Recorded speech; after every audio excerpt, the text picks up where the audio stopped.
जिन्हें भगवान पर अधूरा विश्वास है, एक बार इस कहानी को सुन ले, विश्वास अटूट हो जाएगा।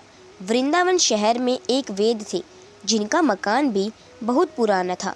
वैद्य साहब अपनी पत्नी को कहते कि जो तुम्हें चाहिए एक चिट्ठी में लिख दो।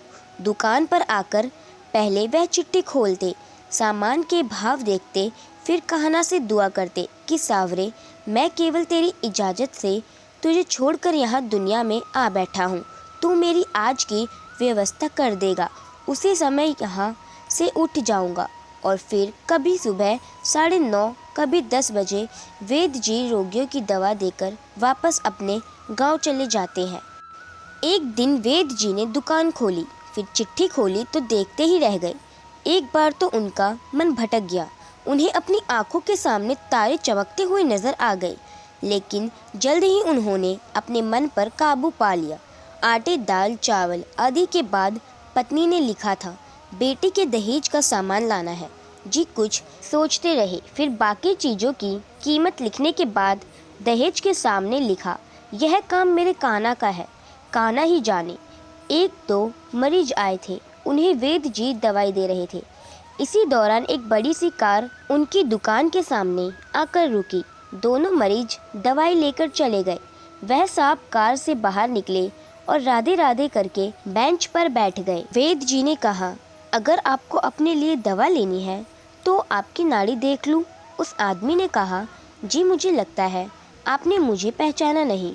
मैं 15-16 साल बाद आपकी दुकान पे आया हूँ। आपको पिछली मुलाकात की बात सुनाता हूँ, फिर शायद आपको सारी बात याद आ जाएगी। वैद्य जी, मैं 5-6 साल से इंग्लैंड में रहता हूँ। इंग्लैंड जाने से पहले मेरी शादी हो गई थी, लेकिन अब तक बच्चा नहीं हुआ। यहाँ भी इलाज किया और इंग्लैंड में भी करवाया, लेकिन हमारी किस्मत में शायद बच्चा नहीं था। आपने कहा था मेरे भाई, अपने भगवान से निराश ना हो, याद रखो उसके खजाने में किसी चीज़ की कोई कमी नहीं है। औलाद, माल, धन दौलत और खुशी, गम, जीवन, मृत्यु, सब कुछ उसी के हाथ में है। किसी वैद्य के हाथ में कुछ भी नहीं है। अगर औलाद होनी है तो मेरे सावरे के आशीर्वाद से ही होनी है। औलाद देनी है तो उसी ने देनी है। मुझे याद है तुम बातें करते जा रहे थे और साथ साथ पुड़िया भी बना रहे थे। फिर आपने मुझसे पूछा कि तुम्हारा नाम क्या है। मैंने बताया कि मेरा नाम सतीश है। आपने एक लिफाफे पर कहना और दूसरे पर राधे लिखा। फिर दवा लेने का तरीका बताया, लेकिन जब मैंने पूछा कितने पैसे, आपने कहा बस ठीक है। मैंने जोर डाला तो आपने कहा कि आज का खाता बंद हो गया है। मैंने कहा मुझे आपकी बात समझ नहीं आई भाई, आज के घर खर्च के लिए जितनी रकम वैद्य ने कान्हा जी से मांगी थी वह सावरे ने इनको दे दी है। अधिक पैसे वह नहीं ले सकते हैं।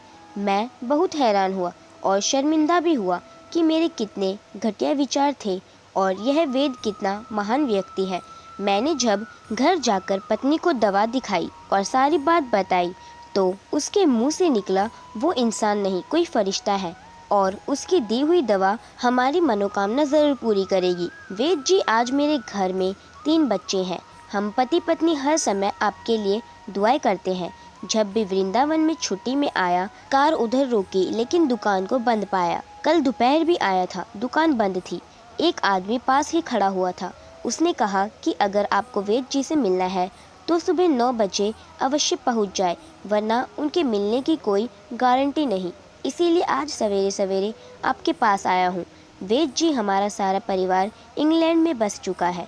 केवल एक विधवा बहू अपनी बेटी के साथ वृंदावन में रहती है। हमारी भांजी की शादी इस महीने की 21 तारीख को होनी थी। इस भांजी की शादी का सारा खर्च मैं अपने जिम्मा लिया था। 10 दिन पहले इसी कार में उसे मैंने पानीपत अपने रिश्तेदारों के पास भेजा कि शादी के लिए जो चीज चाहे खरीद ले। उसे पानीपत जाते ही बुखार हो गया, लेकिन उसने किसी को नहीं बताया। बुखार की दवा खाती रही और बाजारों में फिरती रही। बाजार में फिरते फिरते अचानक बेहोश होकर गिरी। उसे अस्पताल ले गए। वह बेचारी इस दुनिया से चली गई। इसके मरते ही ना जाने क्यों मुझे और मेरी पत्नी को आपकी बेटी का ख्याल आया। हमने और हमारे सभी परिवार ने फैसला किया कि हम अपनी भांजी के सभी दहेज का साज सामान आपके यहाँ पहुँचा देंगे। शादी जल्दी है तो इंतज़ाम खुद करेंगे, और अगर अभी कुछ देर है तो सभी खर्चों के लिए पैसा आपको नकदी पहुँचा देंगे। आप कृपा करके मना मत करना, अपना घर दिखा दे ताकि सारा सामान वहाँ पहुँचाया जा सके। वेद जी हैरान परेशान हुए बोले, सतीश जी, आप जो कुछ कह रहे हैं मुझे समझ नहीं आ रहा।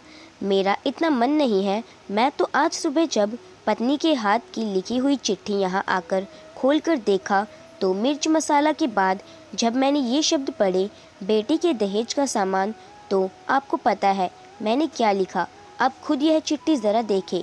सतीश जी यह देखकर हैरान रह गए कि बेटी के दहेज के सामने लिखा हुआ था। यह काम कान्हा का है, कान्हा ही जाने।